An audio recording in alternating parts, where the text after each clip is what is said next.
Golf Smarter number 605 is brought to you by mybookie.ag, who invites you to watch your favorite games and start making money, and by 8sleep.com. If you're in or about to be in the market for a new mattress but are overwhelmed with all the options online and in retail stores, let me make a suggestion. You may actually not be looking because you think that your sleep issues are due to current events or hassles at work. Preparing for your next round keeps me awake at night thinking about what I'm going to do in the next on the golf course, or the daily trials and tribulations of life itself. But you know what? I can almost assure you that the problem isn't life. It's your mattress. That's why you need to know about the 8 Smart Mattress. It's the same price, same comfort, and the reviews are just as good as the best beds in a box. But there is a huge difference. The 8 Smart Mattress actually helps improve your sleep with cutting-edge tech features. The 8 Smart Mattress comes with sleep tracking and other features like a smart alarm and, I just love this, Wi-Fi enabled bed warming. And at only $699, the 8 Smart Mattress is the best mattress deal you'll find because of all the added value of their remarkable technology. If you think that technology isn't enough of an incentive over their competitors, then let me sweeten the deal by making sure you have an additional $100 off. Now you're paying less for a better mattress, added technology, and a great night's sleep. Get the 8 Smart Mattress and sleep smarter. Yeah, I know. So go to 8sleep.com, 8, E-I-G-H-T, not the number, but spell it out, 8sleep.com/golfsmarter, and use the code golfsmarter, all one word, and you'll not only get the free shipping and free returns, but you'll save an additional $100. If you know someone who's looking for a new, better mattress, let them know about this offer. You see, I get credit just for sending people to their site, whether they've listened to this episode or not. So just click on the direct link or share that direct link that's in this episode's show notes, and you're going to make me a star. And I appreciate you doing that because we need these advertisers to keep this show going. So that's 8sleep.com/golfsmarter. And again, not the number 8, E-I-G-H-T sleep.com/golfsmarter. And make sure you write in Golf Smarter at checkout to redeem the generous offer. And I want to thank them for sponsoring this episode and for the better night's sleep. Using golf to grow your business with Jonathan Taylor and Tim Davis, authors of Selling on the Green. This is Golf Smarter, sharing stories, tips, and insights from great golf minds to help you lower your score and raise your golf IQ. Here's your host, Fred Green. Welcome to the Golf Smarter podcast, Jonathan and Tim. Jonathan, you go first. Hey, Fred. How are you? Tim, it's your turn. Hey, Fred. How you doing today? Okay, now that we have everybody established, thank you.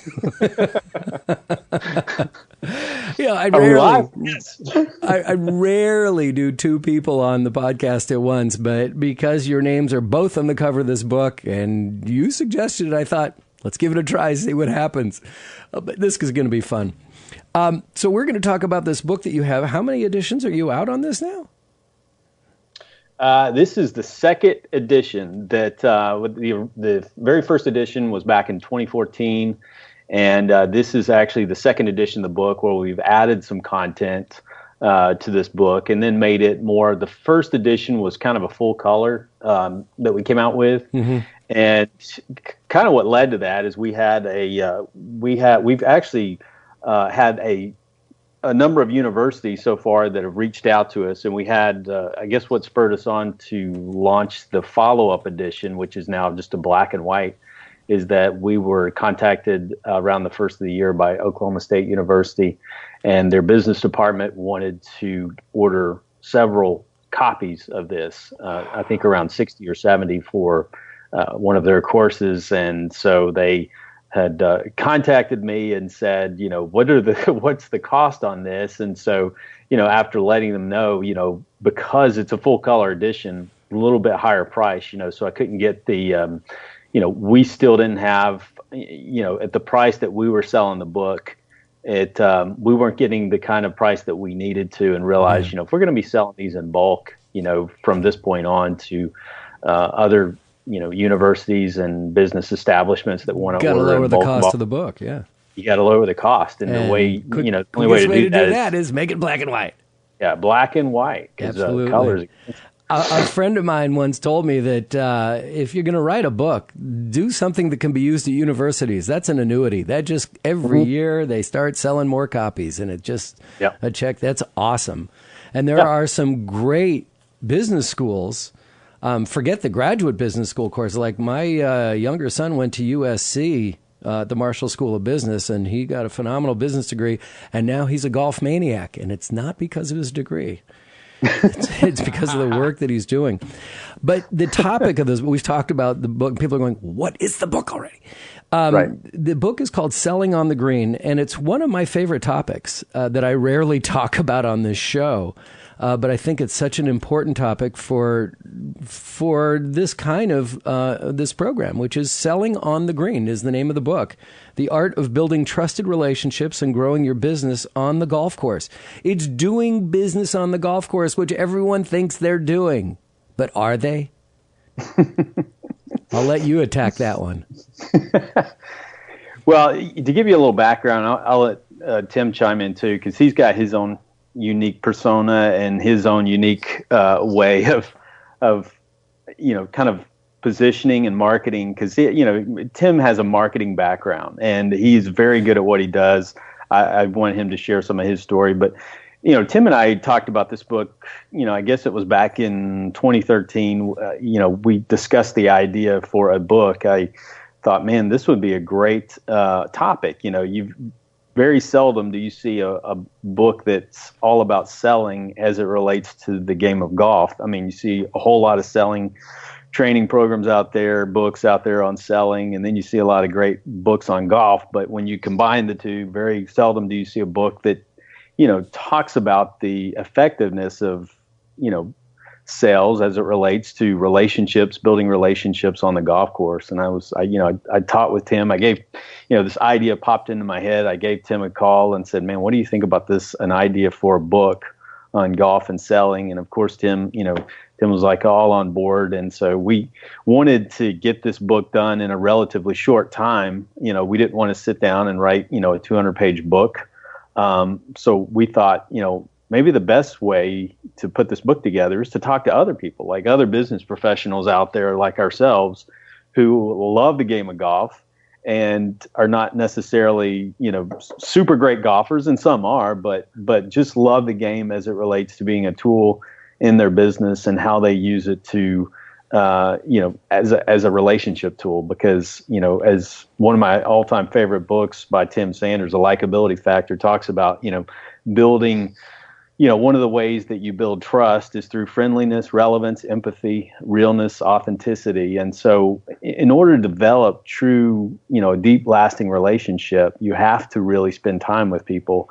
And, sales today, we see it so much today in the digital world that we live in. Everything's done through text, through, tweeting and texting and email. And so everything is it seems like we've kind of lost that art of really just developing a close personal relationship with people, and using that as a way, not in a manipulative sense, but more or less as a way to just build lasting relationships. And we talk about in the book how can you use the game of golf to develop it, not just go out there and just hit with somebody, but really kind of a strategic approach to building that relationship through an invitation. In fact, we have, in the book, in the introduction book, we talk about the swing method, which is you sell the invitation, you win the relationship, you invest in the relationship.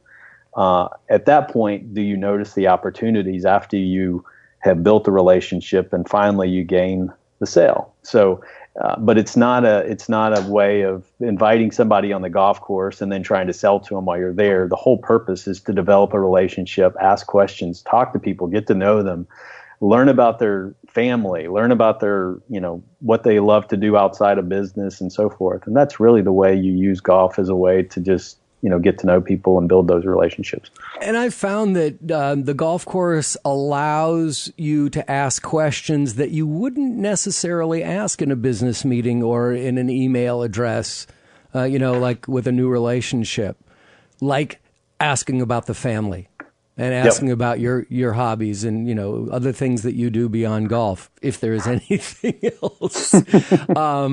The golf course, the golf course lends to that in a way that very few other encounters can do. Right. Yeah, I know when Tim and I play, we haven't played a lot lately, but we played in the past, and it's just a fun time of just talking and chatting. And I know Tim has taken clients out, and as myself, where we use that as a time not just as an opportunity to just try to get business from them right away, but to hey, get to know people. This is like you just said, 18 holes.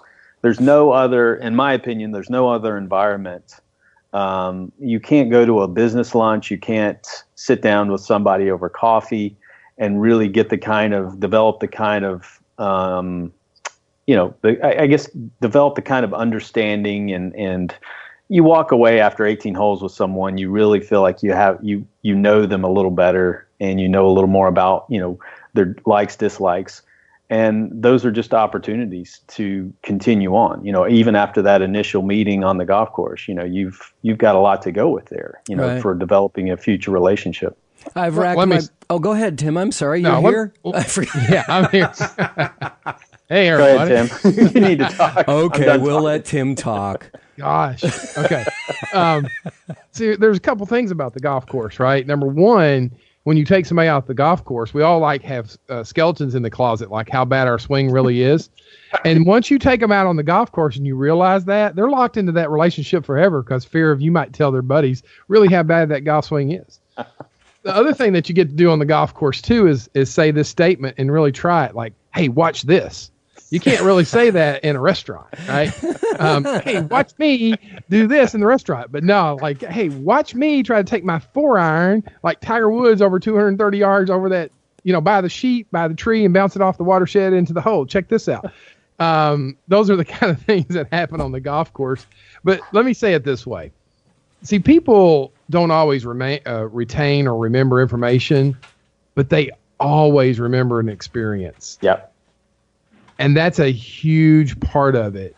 And, they won't remember. If you're talking to them about your products or services and all that's going to come up during the course of, a round or whatever, they may or may not remember specifics about it, about the widget or about this or about that. But I guarantee you, they will remember how you almost drove the cart off into the sand trap by the pool, by the water hazard.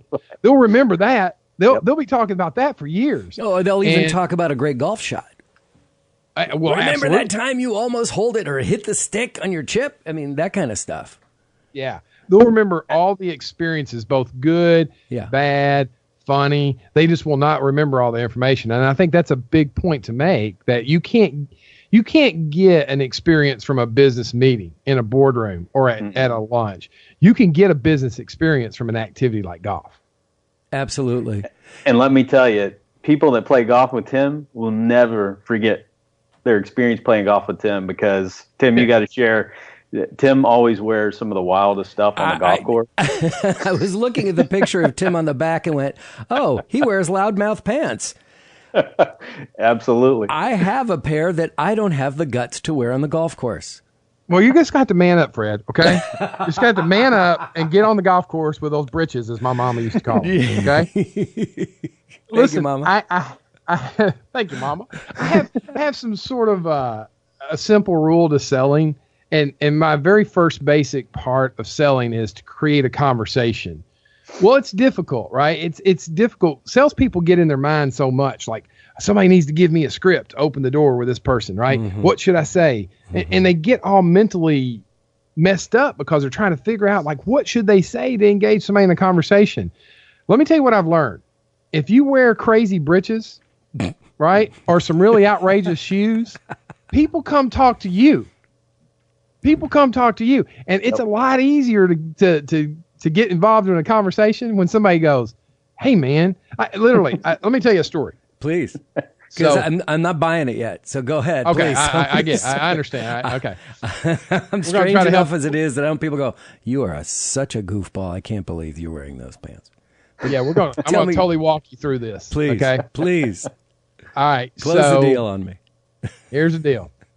Now, a few years back, 2 years ago, we were down at TPC Sawgrass for the championship matches down there, and Ricky Fowler, Puma had come out with a neon green and a neon pink shoe with black in it, and one shoe was kind of green and one shoe was kind of pink. Okay, so it looked like a mismatched pair of shoes if they weren't when they were together. You know what I'm saying? You get the visual here. Yeah. Well, they were limited edition, and so of course I'm like thinking to myself, man, if I wear those to the golf course, some people will talk to me. I don't know what they're going to say, but they're going to talk. And literally this summer, I was out at the golf course and I wore my shoes, and this guy goes, "Does your wife know that you took her shoes out of her closet?" Very good. And so I looked back and I said, "Yeah, she in fact, I asked her about it, but I don't think you asked her if you could take that swing out of her golf closet that you got over there." Oh, so little zinger. I said, "No, I'm just kidding. Her that's more junior level swing. That she's an adult." But are you trying to make friends or piss people off? We got a conversation going. Well, listen, here's the deal. Like when somebody comes at you with a zinger like that, they're generally able to take it a little bit. We ended up in this conversation, and that actually ended up leading to business, believe it or not. But it started because he had the nerve to ask me if those were women's shoes. And listen, if I'd just been wearing some old regular white Nikes, or something like that, he wouldn't have looked at my shoes. Nope. Right? Nope. He would have never said that. The same things happen to me with the pants, with the shorts. It sometimes gets me in trouble because they think I'm a ringer until they see me actually miss the ball a couple of times. And then I've been actually accused, like, dude, your golf swing ain't good enough to wear pants like that. But that's probably true. it definitely is true, 100%. And but nonetheless, what it does is it creates conversations. And here's another thing. Check this out. People will actually ask to have your picture taken with them. Oh, yeah. Oh, wow. And like you're some kind of celebrity. Right. But how do you then use that opportunity to get an email address or a phone number so you can send them the picture or have them send it to you? Right. Well, at that point, we just tag each other on Facebook. Okay. Okay. Right. So now I'm like, okay, well, let me find you on Facebook. We'll tag each other, and then all your friends will see you actually got a picture with this crazy guy in his pants. And then what's great about that in social media is that now I get exposure to all the people he's friends with. Okay, but where? Yeah, I do, but it's like, are you trying to make friends or do business? I mean, are there friends? Do you think that his friends are going to reach out to you because you're wearing goofy pants on Facebook? Because there's a business opportunity for me.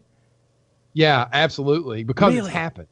Wow, it's absolutely happened. Wow. See, listen, everybody in this world is kind of same, right? It's the same this and the same this, and I always say same is lame, right? And you blend into the crowd. But I've literally had people. A lot of times, business doesn't work this way. Like I meet somebody for the first time, and they exchange money for goods and service after the first meeting. No, real meaningful business happens because a relationship gets built. Yeah, that's called retail. Right. and so what happens is that they'll get a picture made. We'll become Facebook friends. Then some of their friends will be like, I can't believe that guy wore those pants. And by the way, where did he get them at? Yeah. Right. The first time I remember the first time I ever played golf with Tim, I remember it clearly because it's one of those things that sticks out. But the first time we ever played, he wore loudmouth pants, and we played, I guess, 18 holes. And so we're at the end of the day, we're heading out to the parking lot after we're leaving the clubhouse, and I look back and Tim had kind of trailed behind. I was walking out to my car, but I look back, and sure enough, there's a guy that had stopped him, was talking to him, and wanted to know about those pants. I mean, it was just it's just one of those things that it's a conversation starter more than anything, and it just opens a floodgate. People want to know, where'd you get those, or ask you, what. You got some serious guts wearing those. And it's interesting because whether you wear a shirt or a hat with a logo on it. Right? It's like, oh, I'm going to wear this shirt today because I just got back from Bandon Dunes and I've got a new Bandon Dunes shirt or something like that you would hope starts conversation in a golf course. And a lot of times people don't notice. And it drives me nuts because I usually try to wear logo gear to try to start a conversation. And it rarely happens. Like I would go to San Francisco Giants baseball games wearing a hat that was Oakland A's colors but had the San Francisco logo on it, right? So it's the two Bay Area teams. And you'd think that when I wear it around this county, people may notice going, oh, that's cool, or you're a traitor, or that's disgusting, right? All those kind of things. But I've worn it to 3 baseball games this year. Not one person has said to me, wait a minute, your hat, it's A's colors, but it's got the Giants logo. What? So people don't always notice, but I guess when you have pants like that, it's hard not to know. It's hard not to. I mean, his jackets. He's some of the jackets that Tim uses when he goes out and. No, you don't have sports coats too, do you, Tim? Oh, of course he does. Oh my, yeah, man. Listen, Fred. Let me ask you a question. Sure, Ben. You can't be halfway pregnant, can you? Right? Not again. Listen, you're either all the way or you're not, right? So listen, check this out. I've got the jacket that matches the pants, that matches the socks, that matches the belt, that matches the golf umbrella, that matches the ball cap, that matches the collar for my German Shepherd, that matches her leash. And the silence as you hear is a mic dropping on carpet. Well, yeah, right? No, actually, what you're hearing is that scraping sound is me trying to get my jaw off the ground.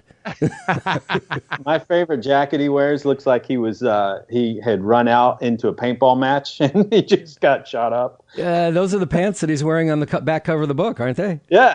So he's got the match jacket. Well, I think that loudmouth, and that's not why we're here to talk about loudmouth. And I remember when they first got started.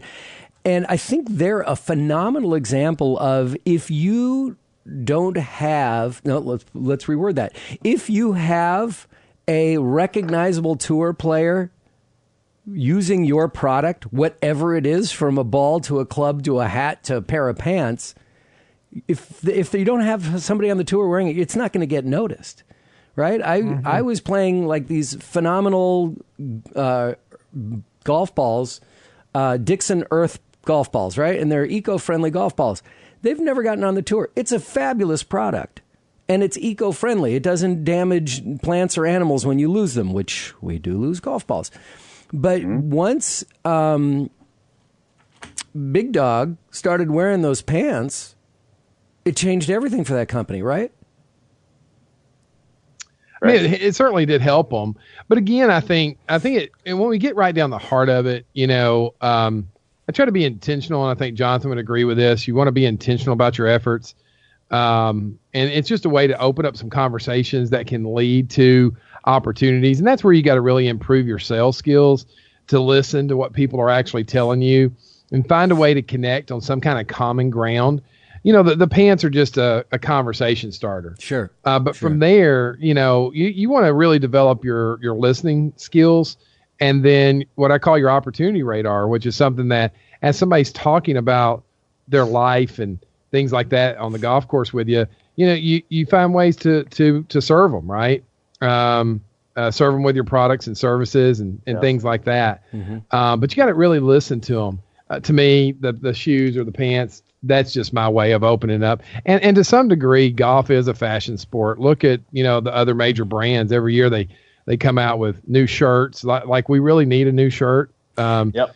But historically, and that colors, right? But historically, golf clothes are not the height of fashion, and a lot of people expect goofy clothes. Especially people who aren't playing, and they've gotten more into a normal pair of slacks and a nice pair of wingtips that have cleats on the bottom of them. Right. But now we're talking about like the same category versus what Seth Godin described in Purple Cow, right? Yeah. How do you find a way for you to stand out, right? Right. And I think that's a big part of it as well. I think you're seeing a lot of the younger players. If you watch golf regularly, I mean, the guys, not just Ricky Fowler, but some of these other guys. I mean, they come out with some pretty, fashionable attire. Some crazy looking stuff. Every now and then you'll see some stuff that we're like, wow, that's pretty cool. All right, enough about the clothes. Let's talk about your book. Someone once told me, and I early on in the podcast years ago, and I've always really subscribed to it, and I think it's a wonderful thing, but I'd love your response to it, which is you never do business on the golf course. You use the golf course to see if you want to do business with that person, right? And then you do it on the 19th hole. You do it at the bar afterwards. 19th, yeah, exactly. Okay, so I'll let you respond to that. Yeah. Yeah, I think there's a protocol where you don't want to get into the position where you're in the middle of a game and trying to do business. And we actually mentioned some of the examples in the book of where situations have actually gone really bad from some of our guests that have contributed to the book. And there's some really funny stories in there. Oh yeah, share the story about the guy who got the call from his boss. I love that story. Oh yeah. So one of our contributors had demanded that without going in a lot of detail, but wanted basically a contract that needed to be signed, and literally sent his guy out dressed in a suit out on the golf course, and it was very embarrassing, to say the least. The guy's out there, and so it ended up looking really bad for the company, because really is not the time or the place to do something like that. And we talk about that, in the book. There's a time and a place for everything. And, your opportunity, your time on the golf course is an opportunity. It's like Tim said earlier, you have to, as a sales professional, and anybody that's spent any time in sales for any period of time, know that, the best salespeople are the ones that don't talk. They're the ones that listen. And they're the people that, God gave us 2 ears and one mouth. So we need to use our 2 ears to be paying attention to what other people are saying, and asking good questions. And questions tend to elicit the kind of answers that we want to, but they have to be, it's all about really learning about the person initially. What are some of the things you like to do? What do you enjoy doing? What's your family? How's your family doing? How are your kids? What do your kids like to do? Are your kids playing sports? And those things, it's one of my favorite books, and I think Tim would agree. We're both, The 7 Habits of Highly Effective People. You begin with the end in mind, but you want to build that emotional bank account. And the way you build the emotional bank account is to talk to the person and build by listening. Empathy is one of the biggest things that you can do to build that emotional bank account. Just listening to people, asking the right questions, talking to them. One of my favorite books, one of my favorite sales books, is a book called by Jeff Blunt called EQ Sales. And in the book, he's got a quote that says, "When people feel connected to you, they feel more comfortable revealing their problems." But people have to get to know you first. They're just not going to come out and say what their biggest problems are in their business until they know you and they feel like they have a personal connection with you. Absolutely. Well, let me mention, because you said something about contributors. This is one of the things that I really enjoyed about this book, is that it's short. It's not a long book, right? Easy read. Yeah, 150 pages at best. But the other thing that I like is that you have different contributors. These are all short quips, little pieces from a lot of different people on a lot of different perspectives. And I got to tell you, a lot of this stuff we all kind of know, right? I mean, it's not redundant, but it's reemphasizing and reiterating a lot of stuff that we kind of learn as golfers. But there's little nuggets hidden in there that I'm like, oh, right, that's a great perspective on that. Right. And actually, one of my favorite pieces in here was by Jennifer Harris about how golf helps women gain more sales through relationship building.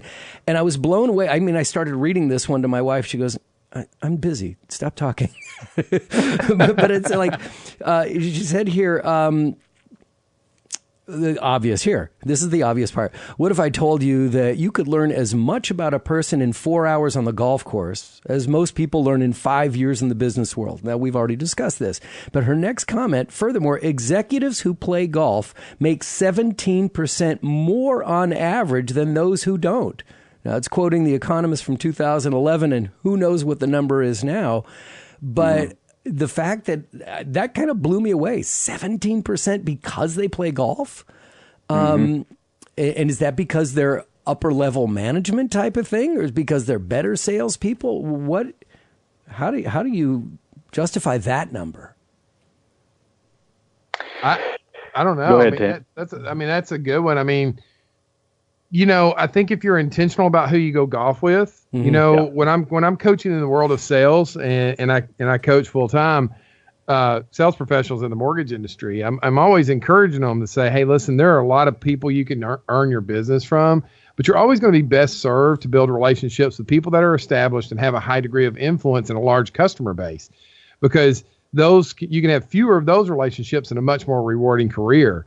So I think it probably comes from a couple of different aspects. I mean, obviously, the game of golf is not an inexpensive game to play, right? You're going to need clubs and clothing and balls and the greens fees and all of the things that go along with that.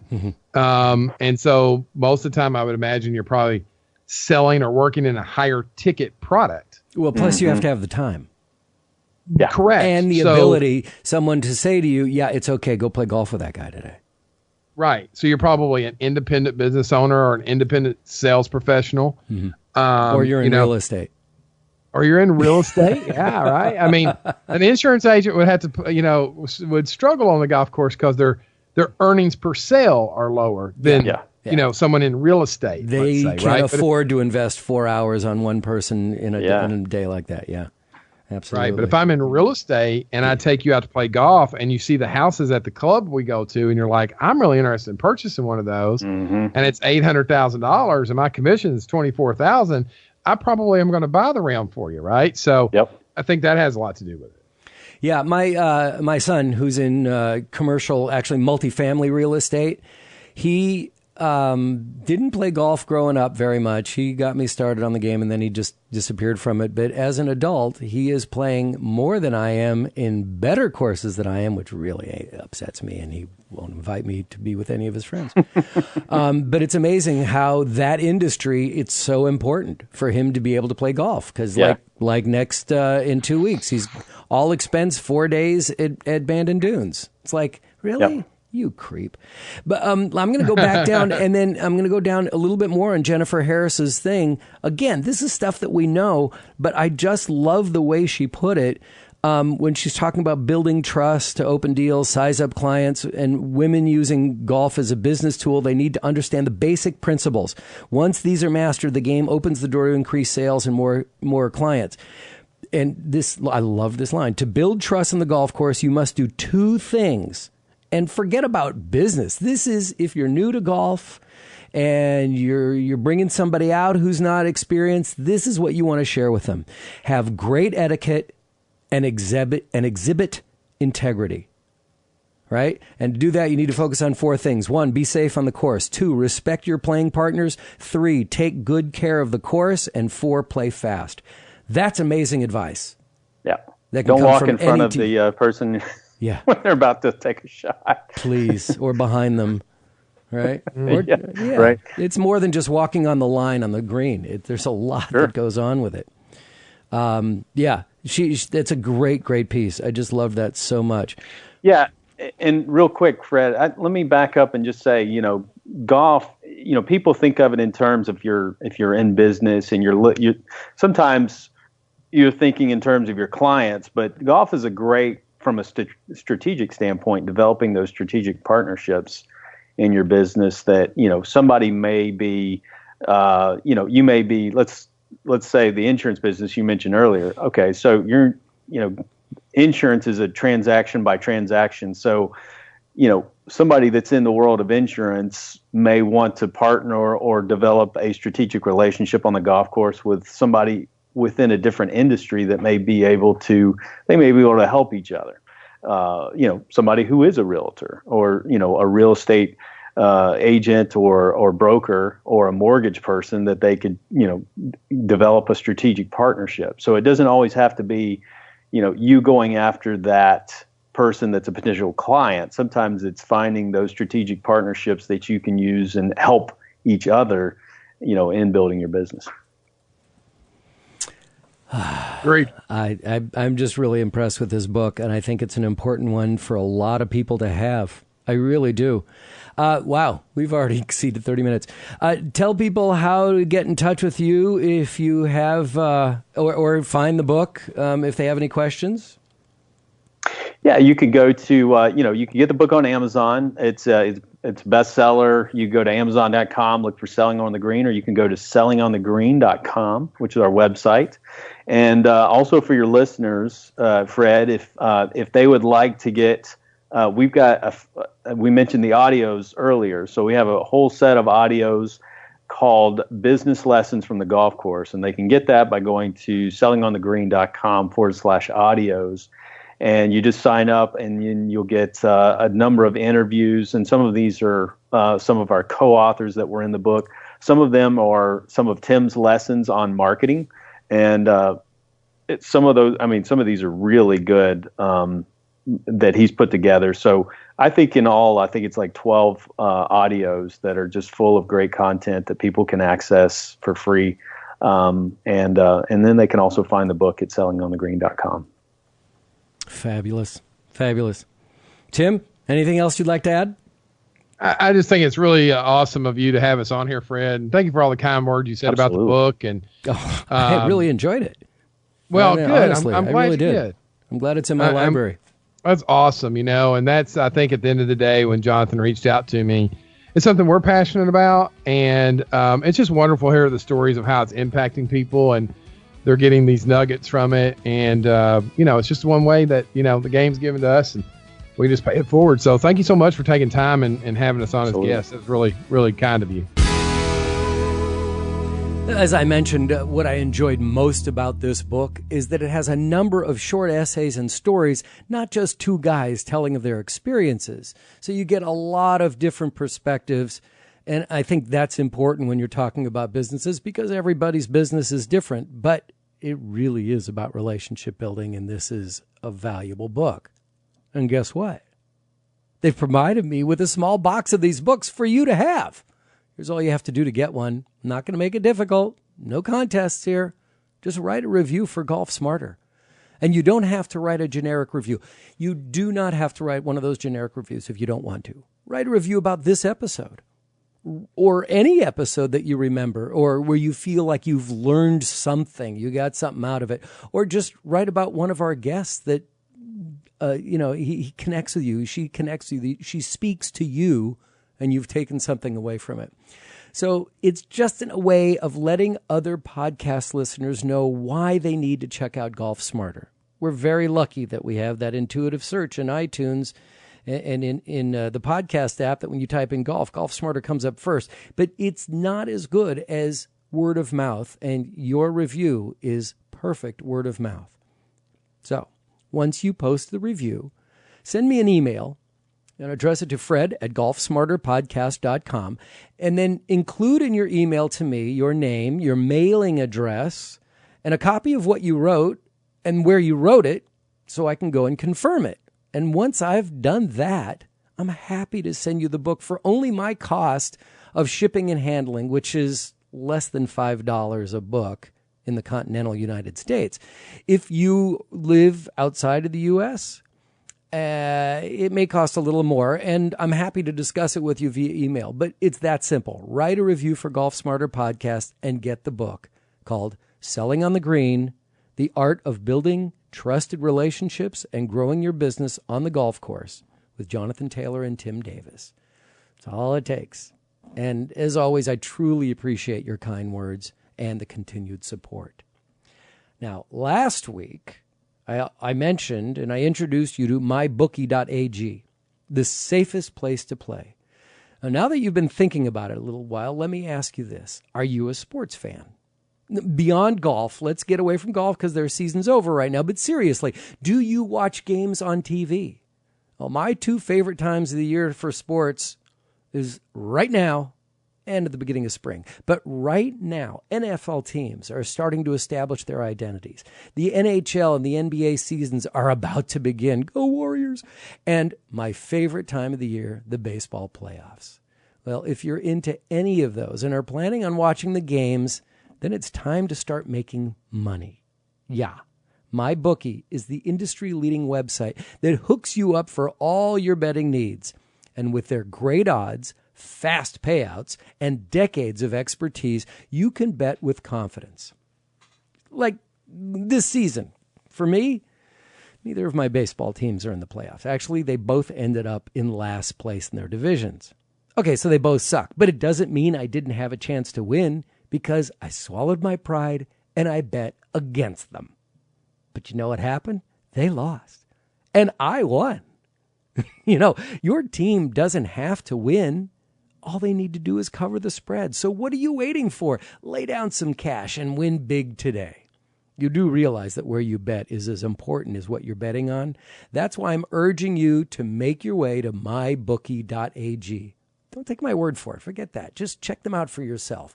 They have in-game live betting and a mobile site that makes wagering on the go easier than ever. You can also check out their online casino if you'd rather just play a few hands of blackjack or roll the dice in craps.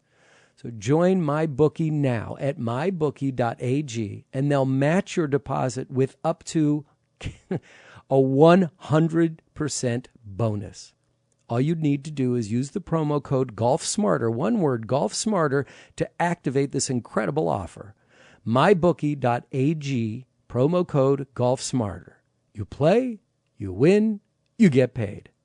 And again, I thank them for the support of the Golf Smarter podcast and for giving you a chance to win money.